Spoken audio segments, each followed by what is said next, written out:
after Evie. Okay. Okay.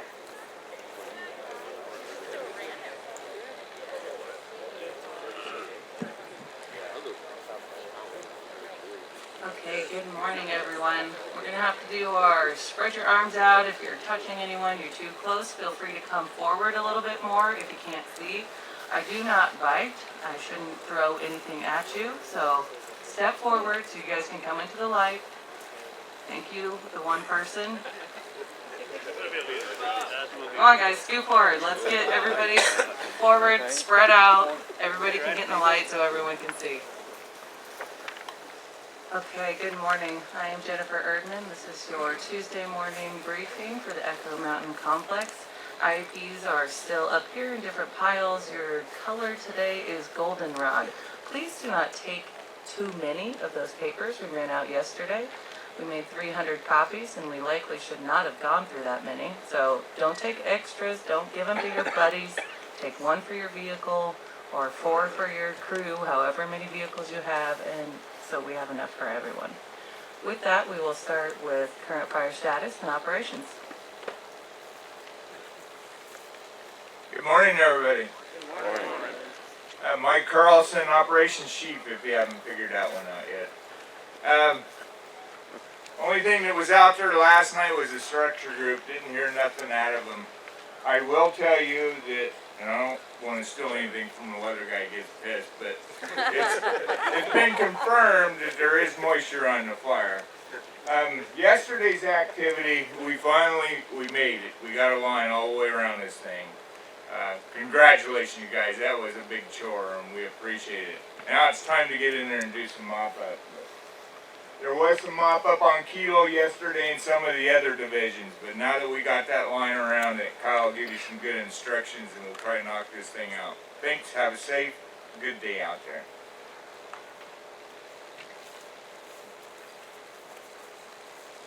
Well, good morning, everybody. Good morning. John Fox, incident meteorologist. I don't get pissed. I'm a happy meteorologist, Mike, just so you know. As Mike already told you, we are seeing some rain on the western side of the fire this morning. Essentially, divisions Alpha and Juliet are seeing a few hundredths of an inch of rain overnight. And looking at radar, these showers are continuing over there right now. Looks like most of that activity is going to be done early this morning. There's going to be a break in the action, and then we're going to see a redevelopment of showers this afternoon. If you're doing some work on the eastern sides of the fire, not as much rainfall, maybe even no rainfall. Kind of like here. First of all, was anyone disappointed that it didn't rain on your tent last night? I wasn't disappointed. Oh, one person disappointed. We'll see what we can do for you later this week. So anyways, we're looking at that threat of showers again for the afternoon. Best chances again on the western divisions of the fire toward the ocean. That's where we'll see our best chance of showers this afternoon. I won't guarantee a wetting rain with any of this, but they will be hit or miss showers, so just be aware of that. Aside from the showers, as you can tell, it's very warm this morning. It's about 20 to 25 degrees warmer than it was about 3 or 4 days ago here at briefing time. So you're not going to see a whole lot of change in the temperatures today. Right now it's in the lower 60s, and by afternoon you're going to see temperatures in the mid to upper 60s, maybe around 70. So not a whole lot of change weather-wise. Relative humidities around 100% right now. They're just going to drop a little through the afternoon. If you're on the eastern side of the fire, they may drop to about 70 to 75%. The western side of the fire only to about 80%. There are no significant winds to speak of. Perhaps on the western parts of the fire you will see some south to southwest winds. Later today gusting maybe 7 to 8 miles per hour. Not a huge deal. The other good news is with this precipitation that moved in, it improved the air quality just a little bit. Enough to see some stars last night, so you shouldn't see the dense visibility restrictions you saw yesterday unless there's some fog from the rain. And the other thing is, if you turn to your IAP, page 11, there is a nice QR code in there that you can check the 5-day weather outlook called the WAMO, or the Weather Awareness Matrix Outlook, and it'll show you what you to expect for the rest of the week. With that, you guys have a safe and productive day. We'll talk to you tomorrow. Thanks.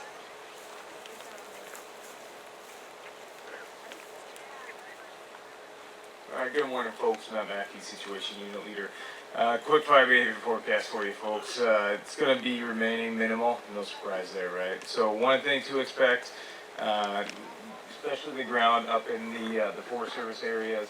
You're running into those heavier fuel loads and also that bigger timber, the hemlock spruce and that Doug fir stuff. So the fire that's been burning around the base of those trees, that's a pretty deep duff layer. So you guys are gonna have to dig deep to get that heat out. So just expect that. That's where the fire behavior is gonna be kind of most prominent. Fire behavior, right? So that's going to be your heavy smokers through your hundreds and your thousands. I expect that your fines are going to be reaching that moisture level of extinction there. So no worries there. But just again, focus on those heavier stuff.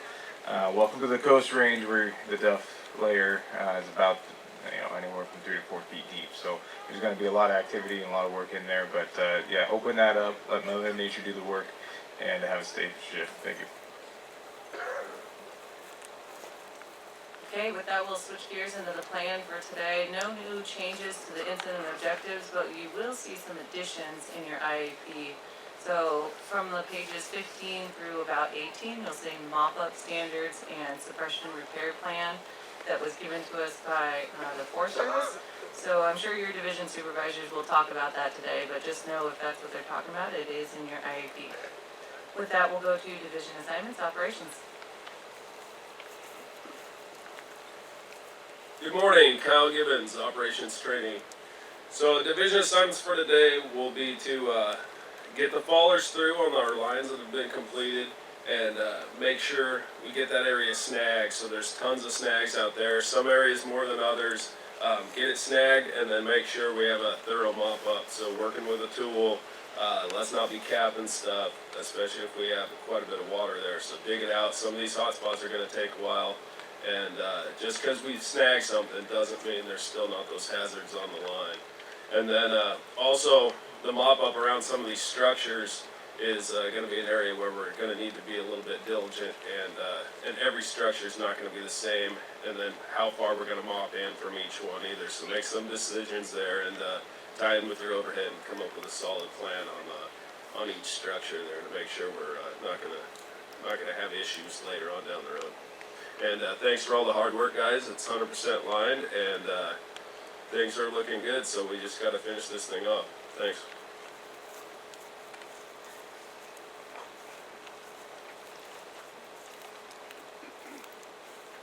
All right, good morning. Jessica Puries with the Communications Unit. First and foremost, thank you very much for your flexibility in what we've been doing. Yesterday we had to take down Command 1 to help out with some adjacent fires and some frequency interference. So Command 2 is your only way back in here to ICP. Please continue to use Command 2, which if you look at page 10, it's going to be channel 9. So if you need to get us here, that's the only change. Everything else stays the same. So thank you and have a good day.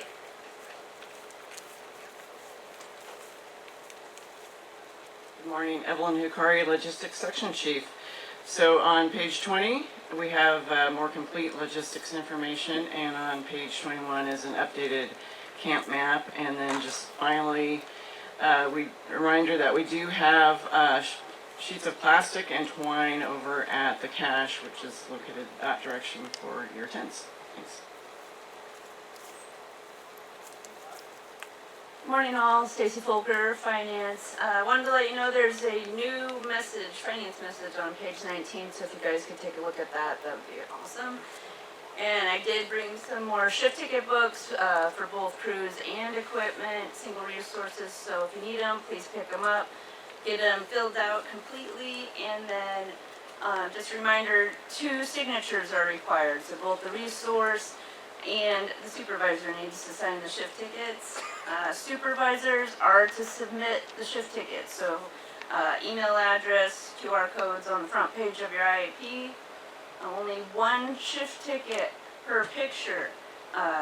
Please don't take a picture of multiple shift tickets. You can have multiple attachments, but just 1 shift ticket per picture, please. And then for equipment, if you guys could actually identify your equipment a little bit better on the shift ticket, last 5 VIN, license, just a little bit more identifier, we'd appreciate that. Thank you guys and have a safe day.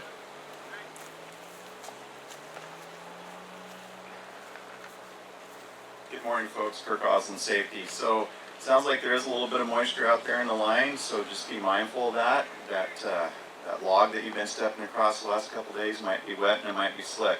So just be mindful of what moisture can do to the soil conditions out there regarding footing and all that stuff. So just be careful as you're getting around out there. As you're going to start this mop-up show, just keep in mind you guys are going to be punching in a little bit further. So with that, there's a real strong possibility that you're going to encounter new hazards out there that haven't been identified. So really be heads up as you start to work in a little deeper. I want to remind you too that we do have a medical tent set up over here. So if you're having issues, need your feet worked on or whatever, we fully staffed medical tent over there.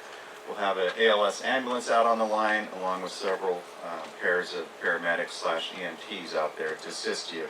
And then lastly, I just want to remind you folks, you know, with this COVID, one of the biggest things we can do is to prevent it is just good hygiene. So just a friendly reminder, practice good hygiene, wash your hands, and just stay healthy, okay? Thanks.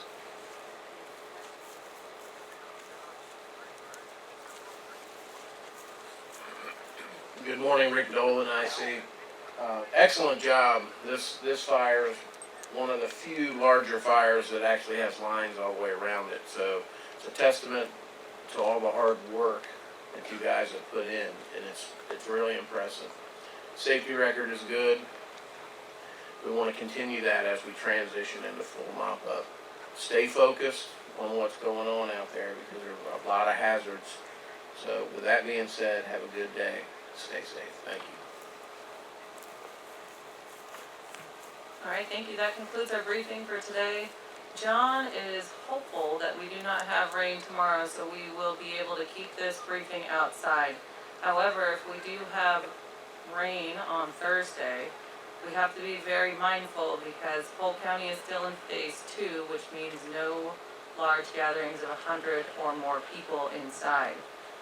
With that being said, if we do move to go inside, it is single resource boss and above. So that would mean task force leaders, division supervisors, crew bosses, engine bosses. We don't need the extra personnel in there, so we will be definitely monitoring who is allowed to come inside that building just because of the phase 2 portion that Polk County is in right now. Also, one more note, the National Guard crew bosses, please come up here and see Colleen. We will get you divided out amongst the divisions. If you're also not assigned, see Colleen as well, and she will find you a home for the day. And with that, we'll go into division breakouts and your signs that are all behind you. Have a great day, guys. Thanks.